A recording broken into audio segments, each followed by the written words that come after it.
Foli ani tanuni an b'a di an lamɛnkɛkulu bɛɛ lajɛlen ma yani an k'an da don an ka baro dumanba in kɔnɔna na an bɛ sitana gɛn ka bɔ an ka kɛnɛ sanumaba in kɔnɔ an b'a fɔ azubilahi mina sitana rajim bisimilahi rahmani rahim an bɛ sɔli kɛ an kuntigi mamadu ka kisi ni nɛɛma b'a ye ayiwa bi ye juma ye ala ka bi tile hɛrɛ ala k'a di bɛɛ lajɛlen ma ala k'an ka bato kɛlenw ala tala ka a bɛɛ lajɛlen minɛ maa minnu yɛrɛ fana tanyana an bɛ dugawu kɛ ala ka badabada dali nɔgɔya alisilamɛ su bɛɛ lajɛlen ye anw minnu fana bɛ yan nɔ ala k'an yɛrɛ fana ɲa ka an ta don maa kɔnɔ an mago bɛ basigi min na jamana in kɔnɔna na an bɛ dugawu de kɛ ala ka na ni basigi ye jamana in kɔnɔna na an bɛ dugawu fana kɛ anw minnu ye malidenw ye an k'an bolo di ɲɔgɔn ma kɔnɔkulu jɛlen o de bɛ bi fɔ ayiwa ko anw sifin denmisɛnninw ko n'i y'a mɛn ko jamana ka jɔ ko jamana ka sigi o ye anw sifin denmisɛnninw de donc an bɛ dugawu de kɛ ala k'an ka fɔtaw n'an ka kɛtaw ala k'o kun ɲɔgɔn na ayiwa nin ye mayini dugure donkan ye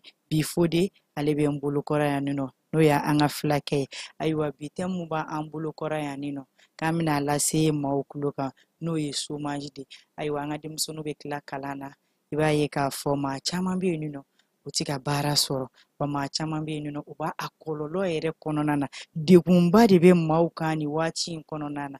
bi kɔni an b'an da don a la a kɔnɔko ye mun ye ni ala n'ala kira jɛna n'a ye an b'a da diɲɛmaa tulo kan Fode ani sɔgɔma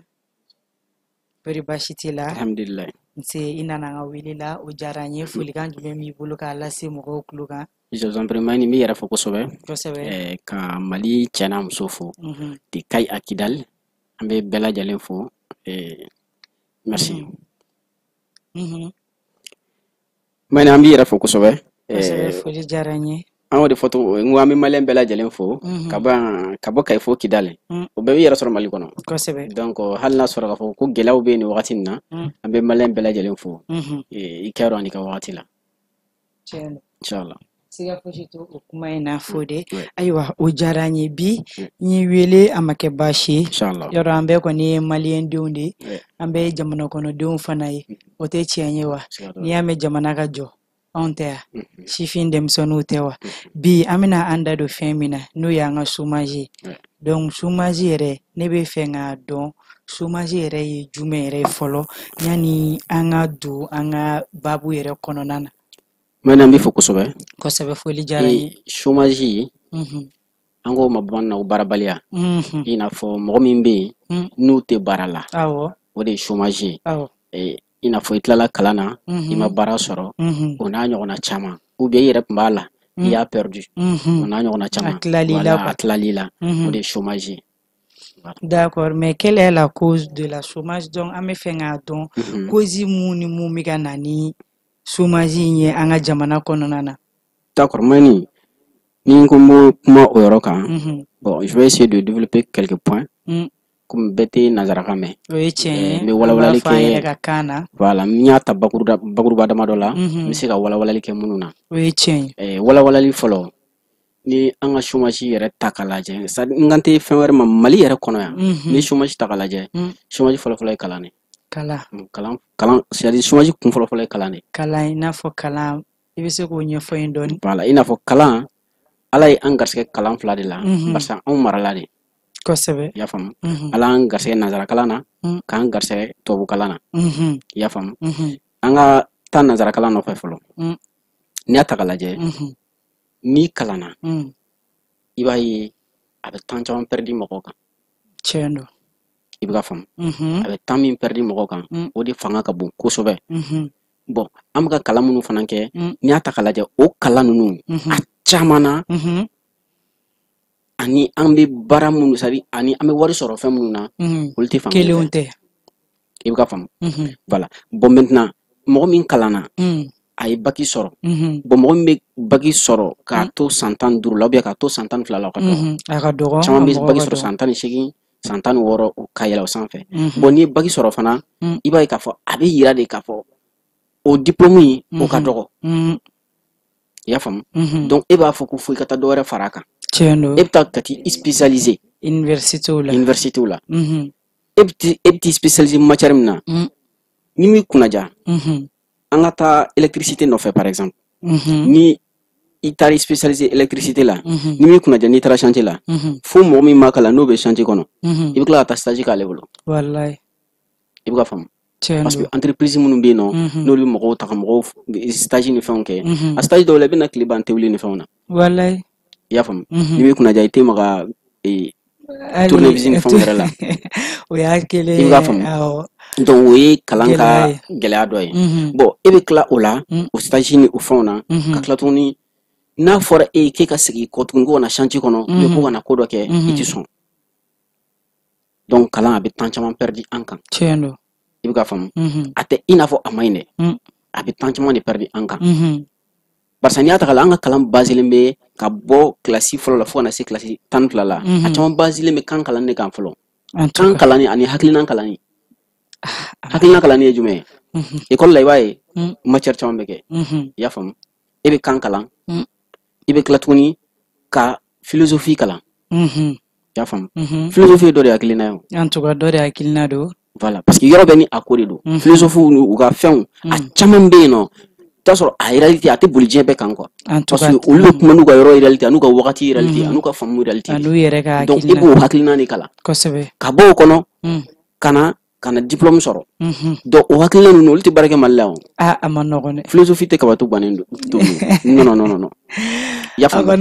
donc o ye kalan ka aspect belebele a la a caman bɛ yen mais an tɛ se ka taga bɛɛ nɔfɛ o ye kalan fɔlɔ ye nanzara kalan ta yɔrɔ ye ala ye minnu garisɛgɛ an ka arabu kalan na a taga lajɛ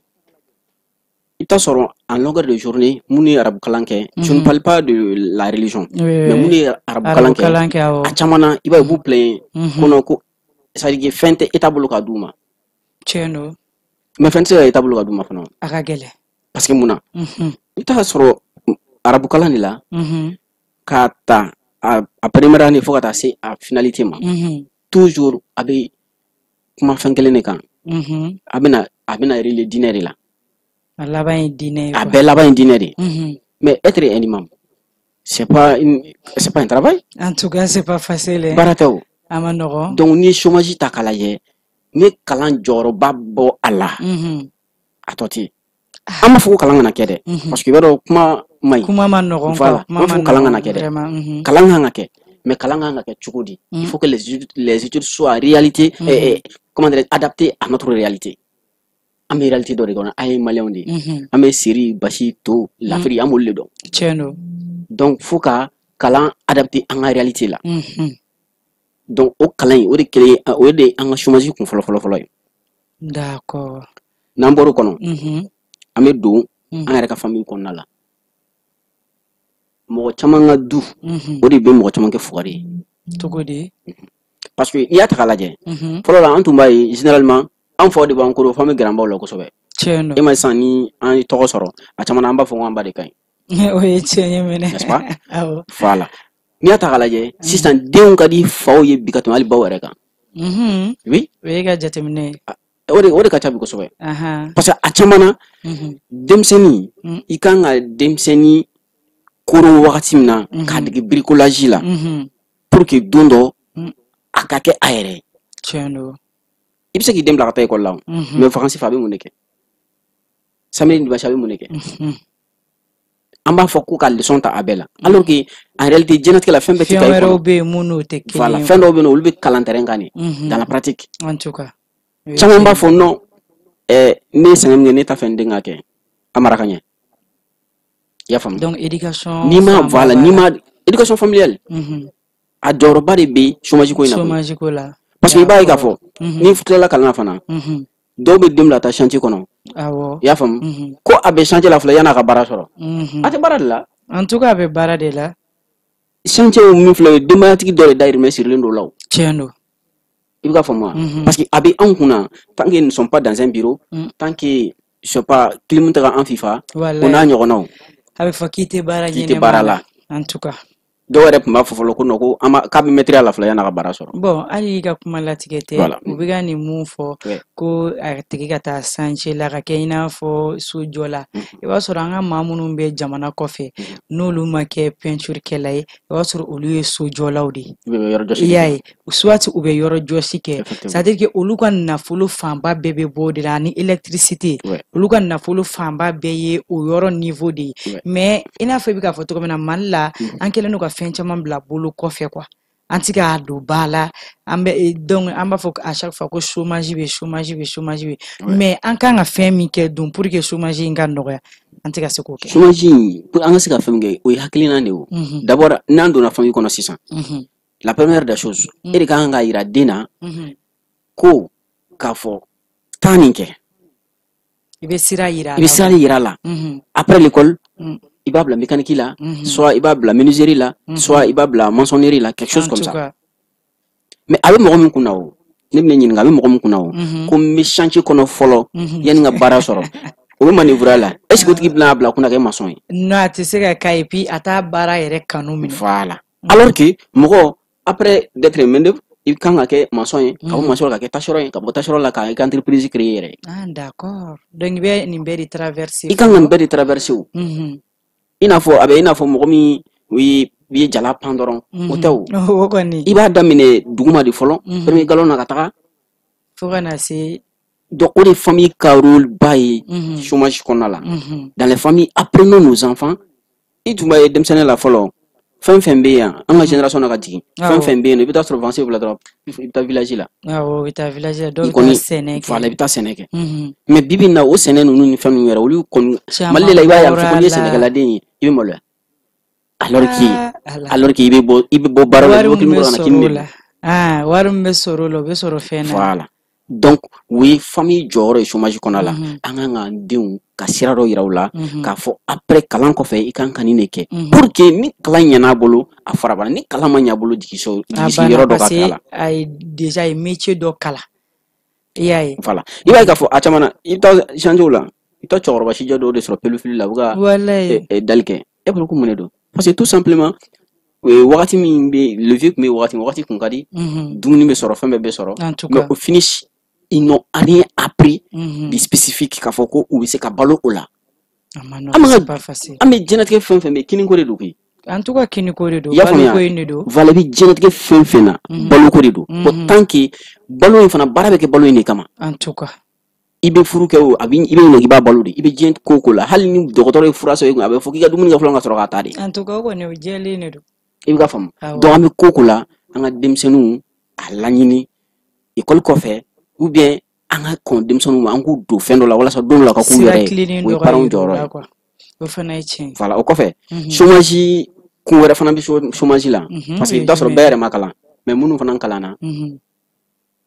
c'est à dire olu entravélen don i n'a fɔ ka olu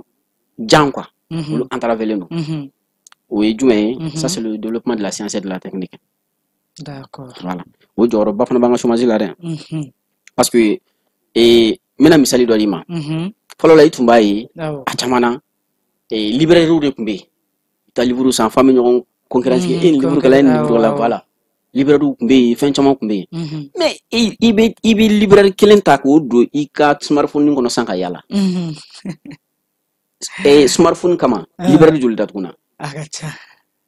i bɛ ka faamu a ka ca voilà mɔgɔw tun bɛ sigi k'a fɔ ko non ko nin ye courrier minɛla ye a tun bɛ kɛ même les cercles régions fɛnw kɔnɔna la o tun bɛ sara kama par l'État mais bi olu si tɛ yen en tout cas a ma nɔgɔn donc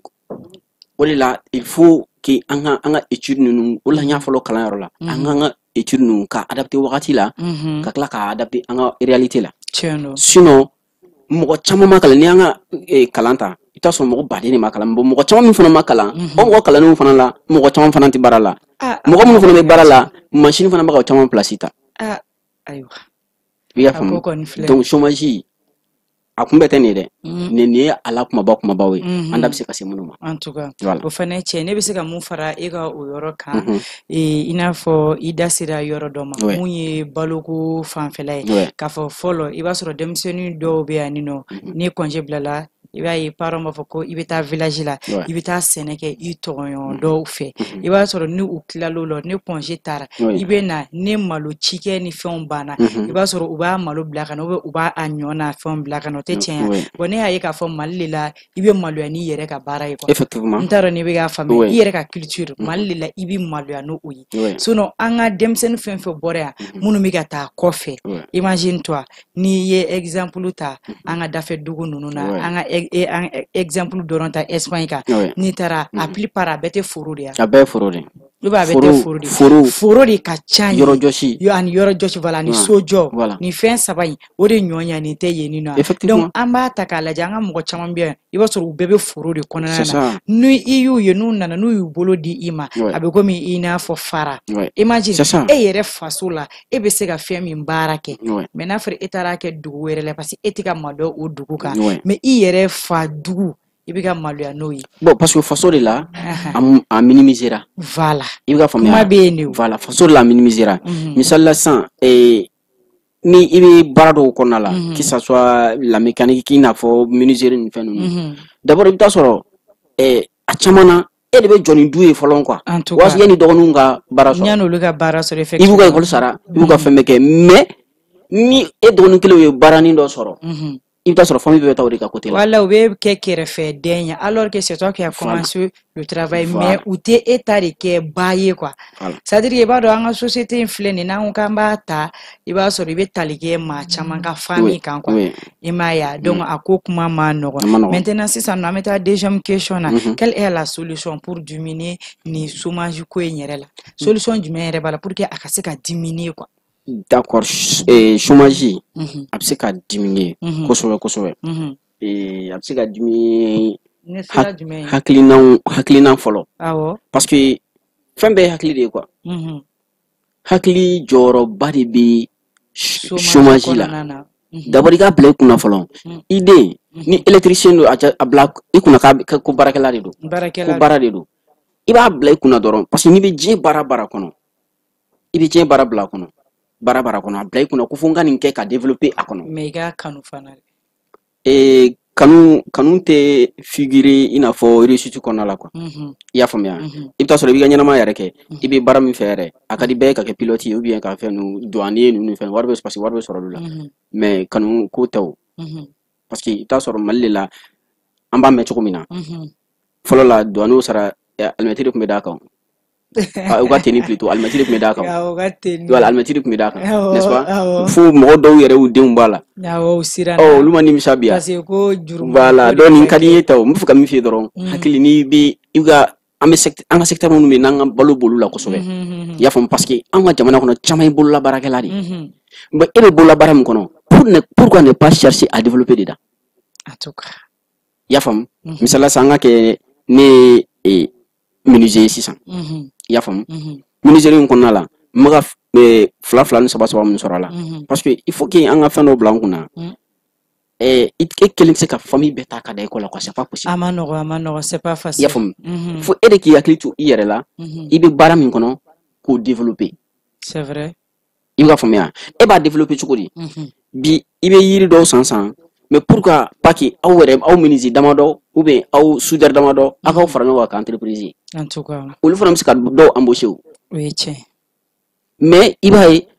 an bɛ kɛ métier bɛ k'an na an bɛ an ka métier dɔn an t'a tɔ bɛ kɛ dɔrɔn k'an sigi ka marché kɔnɔ dɔrɔn an tɛ marché la wagati dɔn mais pourquoi ne pas créer le marché en tout cas sens de créativité o de b'an jɛ sens de créativité ye jumɛn ye i ma ye e ye soudeur ye ne yɛrɛ ye soudeur ye Kiba ye soudeur ye maintenant yanni an ka kɛ marché dɔw kan parce que i bɛ taa sɔrɔ aw yɛrɛ a bɛ funu ɲɔgɔn kɔrɔ fɛnɛ awɔ a bɛ dimi ɲɔgɔn kɔrɔ yanni an kana funu ɲɔgɔn kɔrɔ ne b'a fɔ Kiba Mayini an tɛ fara ɲɔgɔn kan an ka fɛn dɔ créer en tout cas donc on s'est fait reconnaître par la loi et ainsi de suite an b'an ka entreprise créer dɔɔnin o b'a sɔrɔ juguya tɛ yen fosi tɛ parce que aw bɛɛ bɛ fɛ ka bɔ sɔrɔ voilà i bɛ taa sɔrɔ dɔ bɛ yen nɔ o tɛ se ka kari ka marché di ne kelen ma mais n'a fɔra ko n'an ye entreprise ye o bɛ se ka marché di an ma an bɛ t'o la fo an fana bɛ na mɔgɔ minnu kalanna ka tila tuguni k'olu employer an ka baarayɔrɔ la tiɲɛ don i y'a faamu diɲɛ fɛn bɛɛ ye kunkolo de ye voilà chômage bɛ kɛlɛ tan de o mana tigɛ ka bɔ yen sɛnɛ ninnu bagan mara ninnu i bɛna ye k'a fɔ an ka se ka an ka autorité interpeller o yɔrɔ la k'u hakili to yɔrɔ nin na kosɛbɛ parce que Mali la n'a fɔra k'i ye Sénégal i bɛ maloya mais maloya la fɛn tɛ o i y'a faamu parce que sɛnɛ bafouera de i y'a faamu i dayirimɛ bɛ diɲɛ fɛn o fɛn la voilà parce que i bɛ kɛ mɔgɔ sugu i bɛ taa sɔrɔ caman bɛ yen u sɛnɛ kɛ k'u balo sɔrɔ fo ka tila ka san wɛrɛ ta sɔrɔ fo gɔbɔni bɛ don a la ka tiɲɛ u b'a bila jiginɛ yɛrɛ de kɔnɔ voilà donc o n'a ɲɔgɔnnaw sɛnɛkɛfɛn bɛ se ka bayɛlɛma cogo di misalila ne ko sɛnɛkɛla ma sisan ka fɔ bon an bɛ se ka kaba yɛlɛma sisan ka kɛ serelaki ye i y'a faamu sɛnɛkɛ togoda la sisan ka na togola serelaki dilan usine sigi togoda la i n'a fɔ cercle kɔnɔna ninnu na d'abord sɛnɛkɛla n'a bɛ hectare 2 sɛnɛ a b'a kɛ 4 ye o 2 n'o bɛ dun 2 tɔ o bɛ taa usine de transformation na donc a b'ale ka baara da yɔrɔ la ale bɛ wari sɔrɔ a b'a balo sɔrɔ i y'a faamu c'est comme bɛɛ n'i ka bɔfan bɛɛ n'i ka bɔfan bagan mara fana bɛ ten tɔ sogo a bɛ kɛ cogo di est ce que bagan a kan ka bɔ wa n'a bɛ bɔ a kan ka bɔ cogo di an bɛ ka kɔrɔnɛ bɛ fu ni fɛn ninnu san fɛn dɔw de sogo don en tout cas fɛn dɔw de sogo don n'a usine sera ka dayɛlɛ aw yɛrɛ fɛ yen voilà donc a bɛ se ka baara k'o kan sɛ kɔrɔnɛ bɛ fu bɛ a bɛ se ka kɛ voilà saga ta bɛ mais a bɛ se ka bobo ka fɛn fana bɛ yen ayiwa excusez donc i y'a faamu donc o caman na n'olu yɛrɛ kɛra an yɛrɛ fɛ yan nɔ olu ye an ka taa n'an ka bagan ye i bɛ taa sɔrɔ seli yɛrɛ mana se an tɛ se ka bagan san parce que a bɛ bagan feerelaw kunna ko non ko n bɛ se ka bɔ ne ka taa jamana wɛrɛ la donc juste la transformation pour que an ka secteur minnu bɛ yen nɔ n'olu tɛ baara k'olu bila ba la chômage bɛ se ka kɛlɛ o n'a siraw fɛ voilà n'a sɔrɔ bɛ ka question répond d'accord faamuyali sɔrɔla o la mais comment résoudre le phénomène bon ce phénomène na comment résoudre ça bon an bɛ nin kuma ninnu bɛɛ bɛ segin kuma kelen de kan n'i y'a ta k'a lajɛ ko in bɛɛ bɛ boli hakilina dɔw de kɔnɔna la fɔlɔ fo an ka hakilina de falen fɔlɔ ala sisan n'an ko an bɛ hakilina falen o hakilina in yɛrɛ bɛna kɛ i n'a fɔ hakilina sugu jumɛn ka hakilina in falen voilà an ka dɔn fɔlɔ baara yɛrɛ ye mun ye effectivement i bɛ ka faamu an ka dɔn fɔlɔ baara yɛrɛ ye mun ye n bɛna exemple dɔ ye sisan pour que k'a faamu par exemple a bɛ se ka kɛ e denmuso dɔ bɛ yen nɔ sisan elle a 16 ans elle a 17 ans a tɛ baara école bɛ yen i bɛ sɔrɔ a tilala mais est ce que n'i ko ma k'a fɔ ko ka taa baarakɛdenya la i y'a faamu est ce que a bɛ sɔn a tɛ sɔn bon yanni an ka taa den yɛrɛ ka côté la ba yɛrɛ tɛ sɔn voilà bon an ka taa den ka côté la fɔlɔ sa voilà est ce que a bɛ sɔn mais est ce que ba yɛrɛ bɛ da ka miiri n'a ye komi nin filɛ a bɛ n senkɔrɔ zanfilɛ la yan i jɔ n k'a bila a ka taa karisa fɛ yen au moins hali n'o y'a sara kalo la 20 000 francs o bɛɛ ka fisa ni voilà parce que elle se réveille à 5 heures elle se couche à 20 heures ou à 21 heures temps yɛrɛ tɛ yen nɔ k'a fɔ k'i bɛ taa kuntanko la o temps tɛ sɔrɔ donc pour ne pas que a ka kɛ ten parce que n'i y'a jateminɛ hali n'i y'a ye an ka foyer caman ɲagaminen don parce que les enfants ne sont pas formés comme étant des femmes de foyer les filles sont formées pour être des fonctionnaires pour aller travailler dans des bureaux voilà bon il y a faamuya wa voilà donc musow formelen bɛ o de kama o bibi in na i b'a ye a jateminɛ taa classe kɔnɔnaw la vous verrez que i bɛ classe joli ta école ta i bɛ taa sɔrɔ classe 10 i bɛ taa sɔrɔ 8 o première de ye muso ye mais e ka taa fɔ ba ye k'a ka laro tobi ba in a tɛ se hali seri hali mɔna a tɛ se k'a kuru bɔ i bɛ ka faamuya donc n'i y'a ta k'a lajɛ an kan k'a dɔn baara yɛrɛ ye mun de ye fɔlɔ kelen n kana siri mɔgɔ la n mako parce que à l'âge de 14, 15, 16 ans npogotigini mago bɛ fɛn jumɛn na voilà npogotigini mago bɛ fɛn jumɛn na a yɛrɛ ka entretien misɛnninw voilà mais a mana kɛ cogo o cogo la jamana mana gɛlɛya cogo o cogo la wana n bɛ se k'o ɲɛna ou bien wasa bɛ se k'o ɲɛna kɔ effectivement c'est vrai o ye fɔlɔ-fɔlɔ ye filanan an ka kun an yɛrɛ kɔfɛ c'est comme an ka kun an yɛrɛ la voilà an ka kun an yɛrɛ kɔfɛ c'est-à-dire an ka sɔn an yɛrɛ ye quoi e bɛ min sɔrɔ o ye e ka sɔrɔ de ye o tiɲɛ don i bɛ ka faamuya i bɛ taa sɔrɔ ne bɛ taa baara dɔ la n bɛ 1000 de sɔrɔ o 1000 je vais essayer de vivre au-dessus de moi-même par fini i bɛna don ko kirikɛrɛ la baara la baarayɔrɔ la f'i bɛ tila tuguni ka baara bɛ tiɲɛ i bolo donc i bɛ sigi chômage kelen de la i bɛ ka faamu donc o de la n ko fo hakilina ka falen fɔlɔ an ka dɔn ko baara yɛrɛ ye fɛn jumɛn ye et puis i k'a nafa fana i k'a nafa sɔrɔ sisan i b'a ye k'a fɔ an b'an ka denmisɛnnin fitininw cɛmaninw an b'olu bila ka taa mécanique ni fɛn na mɔgɔ caman k'a faamu sisan caman bɛ ka vacances kɔnɔna ni fɛn na k'u bila ka taa mécanicien ni menuisier ni soudeur ni fɛnw na caman bɛ ka denmisɛnninw bila ka taa yen sisan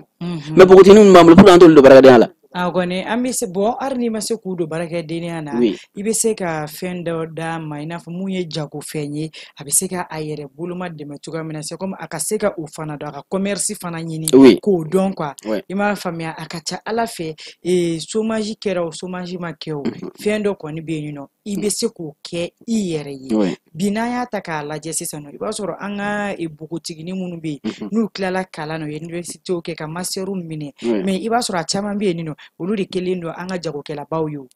ashiti maba iye kalamike ima baraso donc c'est ça no ibe mumiri yafo imeni yere kanko effectivement emaya donc ça veut dire que baro ni ko nyemi yedoro pour que ka kuma son jila iko ko akili faut que akili na de ka changer donc bi iya ye ka fo demseni chama bi no baw bi ga fere fienduma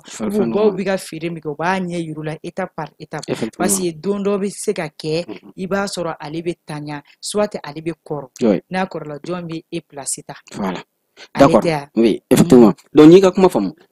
kuma mbebe na yoro kelen la donc na bora hakli konna la mena point do la qui est très essentiel se ka ni phénomène kele ko sobe ya fam afona ko l'éducation financière éducation financière e jume ina fo nebuga kemede soro kemen na ne nga jolle du ne nga jolle mara ibe ka fam ya parce que tant que par exemple ni sigle ni ngasa voilà projet kemede be ni sigle kelen bolo sansan ni ngere ni ba bayri sur la mais abe damne chogodi wari akanga bantu godi bon maintenant ne imagine ne ga semaine ngona ne be joli soro ne be jollo forfait la ne be jollo crédit la o ne be crédit ma ne crédit ta abe jolle la donné ku ibe crédit ta keme crédit ta ka wuleli ga hiti mo soro au retour muga amano c'est pas facile donc il va évoluer ni débrouillardi ibe fendo mine kata yan faka ibe chikata bako ibe keme flare soro ibe keme nane so en longueur de journée est-ce que quand le forfait là amano ima que forfait là parce que sorominte donc oui éducation financière parce que nous avons tous un projet de bible la kadine ka développer ni là mais comme ni lebe ni diplôme na otimbolo donc ba ni chokoli duguma kayele e bo yen dugonto e bo mo de bine okay non ni yere ya bla yorum na mo takew en tout cas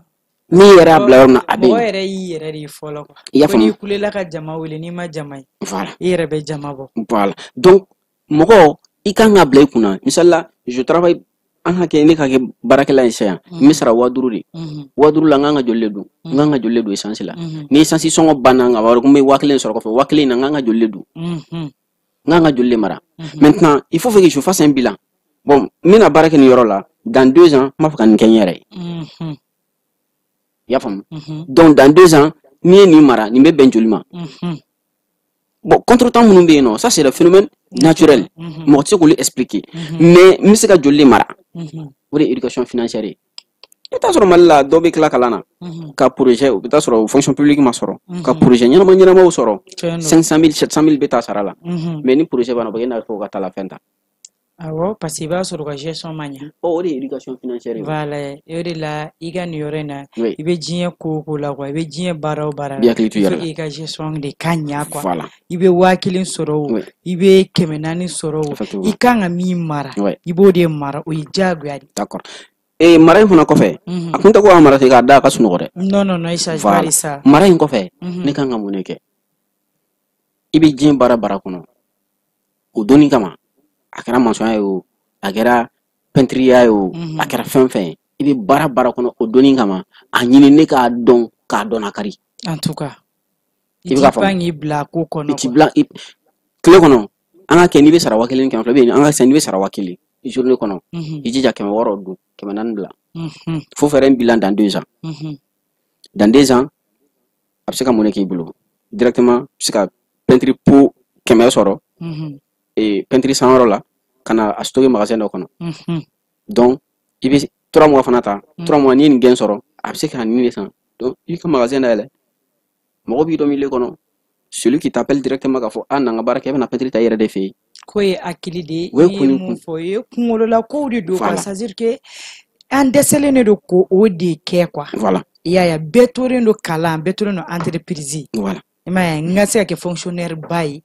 ka se ka baara kɛ créativité tɛ donc bɛɛ dun tɛna se ka kɛ fonctionnaire ye voilà mais misali la sisan ni e ye baarayɔrɔ dɔ dayɛlɛ avantage min bɛ fonctionnaire bolo o avantage kelen bɛ comment dire e ka baarayɔrɔ la voilà e ka baarayɔrɔ la mais fonctionnaire don c'est une fonction donc fo mɔgɔw ka fɛn dɔ de bila u kunna baara nin filɛ nin ye mɔgɔ mun de la a bɛ fɔ tubabukan na mɔgɔ adamaden ma ko ressources humaines parce que adamaden kelen kelen bɛɛ bɛ se ka kɛ entreprise ye o en tout cas baara lankolon tɛ yen quoi parce que Mali de la i b'a ye ni ne ye salon de coiffure dayɛlɛ sisan i b'a ye carré kunna dɔ wɛrɛ b'a dayɛlɛ c'est pas ça o créativité fɛn un bilan parce que i b'a dɔn fɛn damadɔ bɛ yen olu tɛ mɔgɔ kɔnɔ quoi âge tɛ mɔgɔ kɔnɔ wagati tɛ mɔgɔ kɔnɔ en tout cas jɛlen don dɛ voilà donc tant que n'i bɛ o kɔnɔ baara min kɔnɔna la a essayer ka évoluer o kɔnɔ i ka développer o kɔnɔ bon n'i ma se ka développer o fana kɔnɔ parce que baara fɛn dɔ de ka gɛlɛn ka taa baarayɔrɔ dɔ dayɛlɛ baara min yɛrɛ niveau t'e la o de kuma o tɛ taa ɲɔgɔn c'est pourquoi o de la n ko i bɛ baara min kɔnɔ i cɛ i ka développer o kɔnɔ la so i bɛ taa sɔrɔ sisan a ka di e ye ka kɛ soudeur de ye mais i bɛna maçonnya la fɔlɔ directement kirikiri ka na dɔ ɲini k'o fara ɲɔgɔn kan tu as 1 million tu as 2 millions i bɛ taa investir minɛnw na ka na bila ka tila tuguni ka taa mɔgɔ wɛrɛ ɲini tuguni o ka n'i ka baara kɛ donc o de ka jugu kosɛbɛ donc an bɛ baara min kɔnɔna la don min na an ka essayer ka évoluer o kɔnɔna la ka essayer ka an ka éducation financière kɛ ka bɛn o ma ka bilan dɔ kɛ dans 2 ans dans 3 ans n bɛ se ka mun de fara ɲɔgɔn kan i ye min fara ɲɔgɔn kan n bɛ se ka mun de kɛ ni a ye dans le même domaine parce que mɔgɔ tɛ se k'i ɲagami o de kɔnɔna la parce que i y'o de ɲini k'o i y'o de fana kalan o de la i bɛ diɲɛ baara o baara la ne y'o de fɔ i bɛ diɲɛ baara o baara la i b'a kanu fɔlɔ n'i y'a kanu i b'a ye k'a fɔ ko caman bɛ yen nɔ i yɛrɛ bɛ se k'o kɛ ka sɔrɔ mɔgɔ ta tɛ e da filɛ nin ye ka se yɔrɔ min ma sisan nɔ e ye taara baara kɛ i taara sojɔ de kɛ sisan nɔ e mago bɛ wari de la dɔrɔn pour que ka taga matériel dɔ san i ka se ka kɛ soudeur ye mais e yɛrɛ tɛ soudeur baara dɔn e bɛ taa mɔgɔ min ta ka na i ka entreprise la sisan nɔ ko o k'a kɛ o mais n'a sɔrɔ e ye maçonnya min kɛ o ni e y'o dɔn fo k'o dɔnna kari o est-ce que mɔgɔ bɛ se k'a fɔ k'a b'i melenya soudeur in fana est-ce que mɔgɔ bɛ se k'a fɔ k'a b'i melenya donc mɔgɔ bɛ diɲɛ ko o ko kɛ i b'a kɛ i yɛrɛ ka bɔ fan ye min ye quoi fɛn mun b'i yɛrɛ arranger dɔrɔn mais comment y parvenir n'a fɔ n bɛna kɛ cogo di o de bɛ ka anw sɛgɛn hakili c'est comme e ye fɛn mun fɔ quoi a tɛ taa hakili kɔ hakilina kɔ parce que le fait que ale ni hakilina min donna o tɛ k'a fɔ ko n bɛ to nin baara in na kuda o ale ni hakilina min donna n ka dɔ sɔrɔ ka bɔ ka taa n ka entreprise créer alors que e dun bɛ min na n'i ye o ɲini k'o dɔn i bɛ min sɔrɔ o bɛ kɛ ala ɲɛ so Mali de la i b'a ye zana dɔ bɛ fɔ zana in kumakɔrɔ dɔ tiɲɛkɔrɔ tɛ o ko maçon mun yɛrɛ ko maçon bɛ se suliman dɔ la mais ko maçon tɛ suliman kɔnɔ quoi u b'a fɔ mɛnɛ ko i bɛ maçon kɛmɛ o kɛmɛ a tɛ se ka du yɛrɛ jɔ a yɛrɛ ye ka alors que ale bɛ mɔgɔ tɔ ɲuman dɔn k'a bɛ sa location mun de bɛ na n'o ye seulement parce que a tɛ ka se ka k'a yɛrɛ voilà parce que e bɛ se ka k'i yɛrɛ ye cogo di e bɛ se ka k'e yɛrɛ ye cogo di ni e ma initiative ta en tout cas celui qui est e bɛ ka mɔgɔ min ka so jɔ il n'a pas eu l'argent par enchantement en tout cas ale fana ye mara dɔ de kɛ dɔɔni ka fɛn dɔw fara ɲɔgɔn kan par exemple sisan Mayini ne bɛ kɛ e ka so jɔ ne k'a fɔ Mayini bɔ comme ne ye ka so jɔ n bɛ chantier dɔ la e ka yɔrɔ kɛrɛfɛ i t'a to n ka don i ka so kɔnɔ pour déjà mɔgɔ tɛ sɔrɔ non c'est pas un problème o yɛrɛ bɛ ne ka yɔrɔ sécuriser i tɛ ka o location sara i tɛ ka foyi kɛ i tɛ fosi o wari i fana b'o don fɛn dɔ de la i b'i yɛrɛ planifier de i bɛ planifier ka bɔ maçonnya nin kɔnɔna wari sojɔ yɛrɛ to yen ka bɔ maçonnya nin kɔnɔna la ka na don tâcheronna kɔnɔna la i bɛ bɔ tâcheronna la i bɛ sɔrɔ ka na k'i ka entreprise de bâtiment dayɛlɛ parce que ne ye entreprise dayɛlɛ o entreprise in fana de b'a to ka mɔgɔ wɛrɛw employer o donc n'o ye mɔgɔw employer o fana bɛ dɔ kɛlɛ ka bɔ chômage la o mais e maçon ye depuis Musa Tile ka b'o la ka na fo bi ma ça va pas jusque là c'est-à-dire que so yɛrɛ bɛ jɔ cogo min na e b'a ɲɛdɔn mais e yɛrɛ bɛ si so kolon kɔnɔ ou bien e yɛrɛ bɛ si fɛn dɔ kɔnɔ mais je pense que olu idée ninnu kan ka bila en tout cas nin bɛɛ lajɛlen bɛ sɔrɔ fɛn min kɔnɔ dɔrɔn la planification l'éducation financière o n'a ɲɔgɔnna parce que tant que ni m'i yɛrɛ planifier adamaden même journée kɔnɔ dɛ ni e yɛrɛ ma i yɛrɛ ka emploi temps bɔ e tɛ mɔgɔ ye o en tout cas parce que e ka ne wele sisan ko ne ka na yan ko ne ka na bi mais hali n'a sɔrɔ ne tɛ ci la ne tɛ na o parce que c'est pas dans mon programme en tout cas voilà donc i yɛrɛ kan k'i yɛrɛ de planifier hali i ka ɲɛnamaya yɛrɛ kɔnɔ ten dɔrɔn o de fana kan ka yanni kana se baara yɛrɛ ma o de ye logique yɛrɛ ni heure de la n bɛ sunɔgɔ ni heure de la n bɛ dumuni kɛ dumuni kɔfɛ ni heure de la n bɛ nin kɛ o kɔfɛ n bɛ nin kɛ hali ni n tɛ ci la n bɛ taa n tagama ten k'i yɛrɛ organiser n'i y'a kɛ hali i yɛrɛ kun ɲinɛ n'i baara sɔrɔ i b'a k'i ka baara kɔnɔna la o de b'a to i bɛ se ka i développer ka k'i yɛrɛ walasa ka mɔgɔ wɛrɛ fana siri i la an y'a ye i bɛ ka baara ni baara fɛn fɛn fɔ ne y'a mɔgɔ bɛɛ kelen dɔ ye o ye exemple surement ni électricien de don mais électricien in a ye so jɔ a yɛrɛ ka so sa yɛrɛ ye k'a jɔ k'a ban hali sisan tuguni a filɛ nin a bɛ ka tila k'a kɛ bâtiment wɛrɛ wuli mais électricien don bon a ye baara in kanu a ka baara kanu b'a la fɛn damadɔni bɛ yan nɔ olu bɛ wari sɔrɔ Bamakɔ yan kojugu électricité la i bɛ wari sɔrɔ sojɔ la i bɛ wari sɔrɔ peinture la i bɛ wari sɔrɔ k'a soudure kɛ i bɛ wari sɔrɔ fɛn lankolon tɛ yen quoi ani mun mais c'est juste gestion ka gɛlɛ hadamaden dɔw yɛrɛ de ma n ka se ka n ka nin ko in organiser n bɛ n ka wari in kɛ cogo jumɛn a ka gɛlɛ buna hadamaden dɔ ma i bɛ 1,000,000 di dɔ ma sisan i b'i munumunu i bɛna sɔrɔ a ye mun bɔ 1,000,000 na c'est trop semaine bɛ dafa yɔrɔ o yɔrɔ i b'a sɔrɔ min b'a bolo a tɛ tɛmɛ 50,000 n'i y'a ɲininka k'a ye wari kɛ cogo min a b'i jaabi cogoya min na i yɛrɛ bɛ na voilà ko o de ye éducation financière i bɛ taa sɔrɔ Mali de la o par exemple e ne bɛ baara kɛ yɔrɔ kelen i y'a faamu directement ne mago wari la i bɛ sɔrɔ 1,000 di a den b'a ta ka d'i ma mais 1,000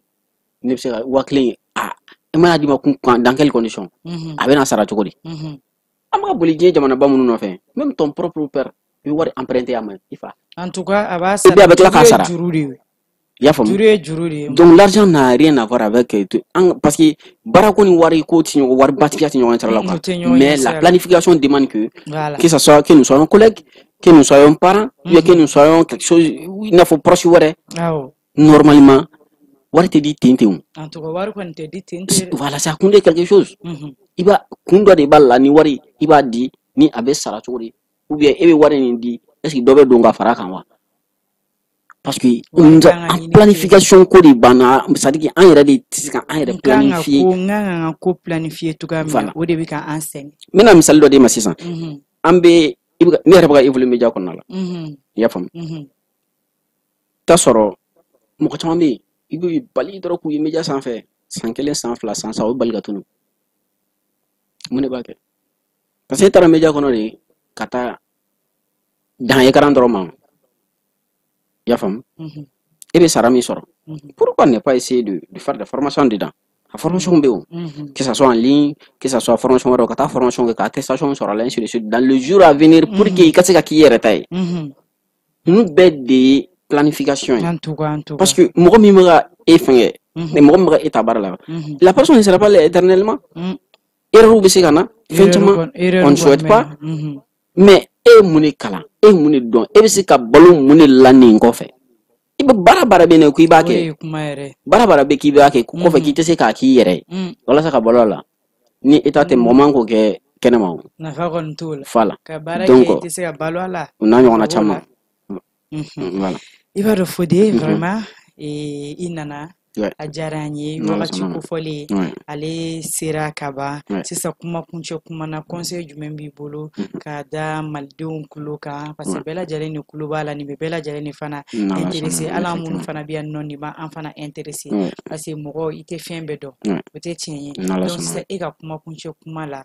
e bɛ se ka mun conseil de di jeunesse ma e bɛ se ka mun conseil de di fasodenw ma ni chômage ko in yɛrɛ kɔnɔna na d'accord mani min fɔ kosɛbɛ halisa k'an lamɛnbaga jɛkulu cɛ ani muso denmisɛnnin mɔgɔkɔrɔba ka bɛɛ lajɛlen fo kosɛbɛ mani ne bɛ se ka ladilikan sɔrɔ k'a fɔ n b'a fɔ dɔrɔn an ka taa wagati nɔfɛ quoi wagati nɔfɛ voilà an ka taa wagati nɔfɛ parce que n bɛna exemple dɔ d'i ma dɔrɔn Android nalen marque bɛɛ taara nɔfɛ mais la meilleure marque du monde min tun ye Nokia ye Nokia k'ale sen t'a la mais finalement a kɛra cogo di entreprise ma datugu a ma feere yan an ka taa wagati nɔfɛ wagati dun ye jumɛn ye wagati kɔrɔ ko kunun le moment dont hakilinaw falenna kosɛbɛ parce que Mali la i b'a ye fɛn dɔw bɛ yen nɔ même an filɛ bibi in na sisan denmisɛnnin caman bɛ ka faamuya denmisɛnnin caman kɛlen don artistes ye caman kɛlen don caman y'a faamuya sisan dɛ caman kɛlen don ka wuli parce que i b'a ye an fɛ yan soit a bɛ fɔ famille kɔnɔ nin man ɲi soit a bɛ fɔ ko i ka danaya min b'i bolo ko o de nin man ɲi o danaya in kɔnɔ mais nin man ɲi est ce que o bɛ mɔgɔ balo wa awɔ n tɛ mɔgɔ balo est ce que danaya bɛ mɔgɔ balo wa n'i tora nin man ɲi na i tɛ kɛ maa ye mani e ye mɔgɔ sɛbɛ dɛ o bɛ ne balo wa o tɛ ne balo voilà d'accord an ka taa wagati nɔfɛ an ka bila n kunna fɔlɔ la i tun bɛ se ka ko minnu kɛ ka balo voilà fɔlɔ ni se tun bɛ e ye i kelen bɛ se ka du bɛɛ balo i denw fana bɛ na tuguni u bɛ du bɛɛ balo kunna dalida la mais o tɛ sisan dɛ f'i ka dɔ k'i yɛrɛ voilà donc an ka taa wagati nɔfɛ an ka essayer fana an ka fɛn minnu bɛ yen nɔ fɛn fɛn bɛ yen ka kɛ an bɛ se ka dɔ sɔrɔ a la an k'a kɛ parce que i bɛ taa sɔrɔ an b'an sigi nɔ nin tɛ n dakan in tɛ olu kuma ninnu tɛ tiɲɛ ye dɛ tiɲɛ tɛ dɛ n bɛna dɔ min sɔrɔ a bɛna sɔrɔ cogo di wa n'a bɛ taa kan ka taa cogo di a taalen fana an kan ka joli sɔrɔ a kɔfɛ en tout cas vraiment donc an ka taga wagati nɔfɛ n m'a fɔ an ka ban an ka i n'a fɔ an ka danayaw la dɛ non mais an ka jateminɛ an ka danaya fana an k'o fana équilibré ka bɛn an ka wagati position ma voilà fɛn caman bɛ yen nɔ i tun b'a ye k'i yɛrɛ pi imaginer au Mali k'a fɔ ko artiste bɛ se ka miliyɔn sɔrɔ ou bien comédien bɛ se ka miliyɔn sɔrɔ mais comédien millionnaire caman de bɛ yen sisan minnu ye bɛ ka so jɔ u yɛrɛ ye ka restaurant baw c'est leur propre talent voilà u bɛ k'u yɛrɛ ka propre entreprise fana créer en même temps voilà u b'u ka entreprise créer donc an ka taa wagati nɔfɛ an ka bɔ tari feudal dɔw kɔnɔna la ni n ko tari feudal hakilina minnu tun bɛ fɔ c'est vrai an bɛɛ lamɔna ni kunkolo sufɛli position dɔ ye k'a fɔ ko non ko nin bɛ tan nin bɛ tan non non mais an ka bila an kunna dɔrɔn fɛn fɛn bɛ yen nɔ a kɛ i den ani i ŋɛnɛ la wa fana fɛn fɛn n'i b'a kɛ kana a tricher quoi en tout cas point mais ni fɛn fɛn bɛ yen ni sɔnni tɛ kuntanko tɛ a kɛ i k'i ta sɔrɔ la i b'i ta min fana sɔrɔ la e fana k'i jija k'o labaara mɔgɔ wɛrɛ fana ka bɔ e n'u ma o kɔni o ye tiɲɛ ye donc n bɛ se k'o de sɔrɔ k'o fɔ mɔgɔ bɛɛ lajɛlen an kana da baara ma mais baara kɔfɛ n bɛ se ka nin baara in fana lase pour que Thomas Sankara disait ko nous voulons de l'aide qui nous aide à nous passer de l'aide o bamanankan ma i y'a faamuya ko ne bɛ dɛmɛ fɛ dɛmɛ min fana bɛ se ka ne dɛmɛ n kana n mago kana jɔ dɛmɛ wɛrɛ la o ye kuma ban pewu ye i y'a faamu donc an ka baara kɛ baara min fana bɛ se k'a to an ka mɔgɔ wɛrɛ ta ka fara an kan walasa ka an ka nin chômage in kɛlɛ o ye tiɲɛ ye voilà effectivement Fode vraiment nin diyara n ye nin bonyana ma n'Ala kira sɔnna ma vendredi wɛrɛ inchallah an bɛ ɲɔgɔn sɔrɔ Jani plateau sanfɛ il y a même pas de souci inchallah fosi ka an na an bɛ dugawu de kɛ ni chômage ko ye ko maliyɛn denw ka k'u yɛrɛ ye k'u ka u hakili k'u ka a carin kosɛbɛ k'u hakili to u yɛrɛ la ka gestion kɛ cogoya la ani baara lankolon fana tɛ yen nɔ i taara menuisier kɛ o i taara sojɔ kɛ o i taara diɲɛ baara o baara électricité i taara a kɛ o nin bɛɛ de ye baara ye mais i ka se ka gestion kɛ cogoya la dɔrɔn pour que dɔ bɛ se ka bɔ chômage in na cogoya min na nin ye dan sigilen ye an ka bi émission na bɛɛ lajɛlen bye bye n'Ala kira jɛna n'a ye vendredi wɛrɛ inchallah